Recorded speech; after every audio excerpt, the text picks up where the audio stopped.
ಸುಮಾರು 10 ಗಂಟೆಯ ಹೊತ್ತಿಗೆ ಬ್ರಹ್ಮಚಾರಿಗಳೊಬ್ಬರು ಏನೋ ಕಾರ್ಯಾರ್ಥವಾಗಿ ಮಹಡಿಯ ಮೇಲಿಂದ ಕೆಳಗಿಳಿದು ಬಂದವರು ಬಾಗಿಲಲ್ಲಿ ಯಾರೋ ಒಬ್ಬ ಮುದುಕ ನಿಂತಿರುವುದನ್ನು ಕಂಡರು.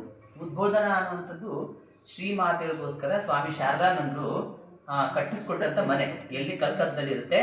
ಒಂದು ರಾತ್ರಿ ಸುಮಾರು 10 ಗಂಟೆಯ ಹೊತ್ತಿಗೆ ಬ್ರಹ್ಮಚಾರಿಗಳೊಬ್ರು ಏನೋ ಕಾರ್ಯಾರ್ಥವಾಗಿ ಮಹಡಿಯ ಮೇಲಿಂದ ಕೆಳಗಿಳಿದು ಬಂದವರು ಬಾಗಿಲಲ್ಲಿ ಯಾರೋ ಒಬ್ಬ ಮುದುಕ ನಿಂತಿರುವುದನ್ನು ಕಂಡಾಗ ವಿಚಾರಿಸ್ತಾ ತಿಳಿಯುತ್ತೆ. ಆತನ ಹೆಸರು ನಫರಚಂದ್ರ ಅಂತ.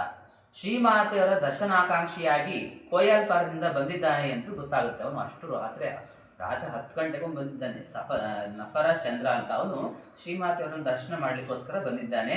ಬ್ರಹ್ಮಚಾರಿಗಳಿಂದ ಆತನ ಬಗ್ಗೆ ತಿಳಿದ ಸ್ವಾಮಿ ಶಾರದಾನಂದರು ಅವನಿಗೆ ಶ್ರೀಮಾತೆಯವರ ದರ್ಶನ ಮಾಡಲು ಅವಕಾಶ ಮಾಡಿಸಿಕೊಟ್ಟರು. ಅಂದರೆ ಬ್ರಹ್ಮಚಾರಿಗಳಿಂದ ಆ ಮಾಹಿತಿಯನ್ನು ಸ್ವಾಮಿ ಶಾರದಾನಂದರು ಶ್ರೀಮಾತೆಯವರ ಶಿಷ್ಯರು ಹೌದು, ಶ್ರೀರಾಮಕೃಷ್ಣರ ಶಿಷ್ಯರು ಹೌದು. ಅವರು ಯಾವಾಗಲೂ ಹೇಳ್ತಿರ್ತಾರೆ ಶ್ರೀಮಾತೆಯವರು ಇವ್ರು ನನ್ನ ವಾಸುಕಿ ಅಂತ.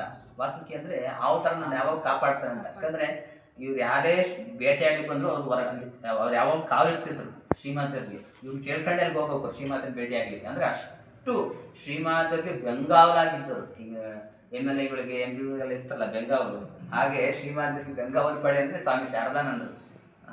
ಅವರು ಶ್ರೀರಾಮಕೃಷ್ಣ ಲೀಲಾ ಪ್ರಸಂಗ ಅಂತ ಹೇಳಿ ಪುಸ್ತಕ ಬರೆದಿದ್ದಾರೆ.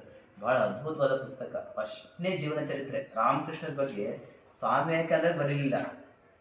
ಸ್ವಾಮಿ ವಿವೇಕಾನಂದ ಬರೀಲೇ ಇಲ್ಲ.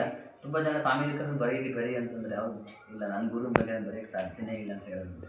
ಆದರೆ ಸ್ವಾಮಿ ಶಾರದಾನಂದರು ಮಾತ್ರ ಶ್ರೀರಾಮಕೃಷ್ಣ ಲೀಲಾ ಪ್ರಸಂಗ ಅಂತ ಬರೀತಾರೆ. ಸ್ವಾಮೀಜಿಯವರು ಸಹ ಒಂದು ಲೇಖನ ಬರೀತಾರೆ, ನನ್ನ ಗುರುದೇವ ಅಂತ ಒಂದು ಲೇಖನ ಬರೀತಾರೆ. ಅವರ ಜೀವನ ಚರಿತ್ರೆ ಆದರೆ ಖಂಡನ ಭವಬಂಧನ. ಖಂಡನ ಭವಬಂಧನ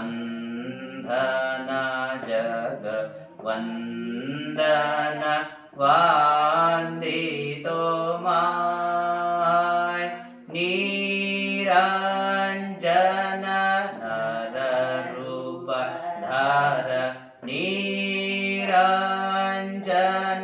ನರ ರೂಪ ಧಾರ ನಿರ್ಗುಣ ಗುಣಮಯ. ಅದು ಹಾಡು ಹಂಗೆ ಮುಂದುವರಿತಾ ಹೋಗುತ್ತೆ. ಅದರಲ್ಲಿ ಕೊನೆಯಲ್ಲಿ ರಾಮಕೃಷ್ಣರ ಆ ವ್ಯಕ್ತಿತ್ವವನ್ನು ಒಂದೊಂದು ಶಬ್ದಗಳಲ್ಲೇ ಸ್ವಾಮೀಜಿಯವರು ವರ್ಣಿಸ್ತಾ ಹೋಗ್ತಾರೆ. ನಮೋ ನಮೋ ಪ್ರಭು ವಾಕ್ಯಮನಾತೀತ, ನಮೋ ನಮೋ ಪ್ರಭು ವಾಕ್ಯಮನಾತೀತ, ನಮೋ ನಮೋ ಪ್ರಭು ವಾಕ್ಯಮನಾತೀತ, ಮನುವಚನೈಕಾಧಾರ ಪ್ರಭು ಮನುವಚನೈಕಾಧಾರ, ಜ್ಯೋತಿರ ಜ್ಯೋತಿಯು ಜಲ ಹೃದಯ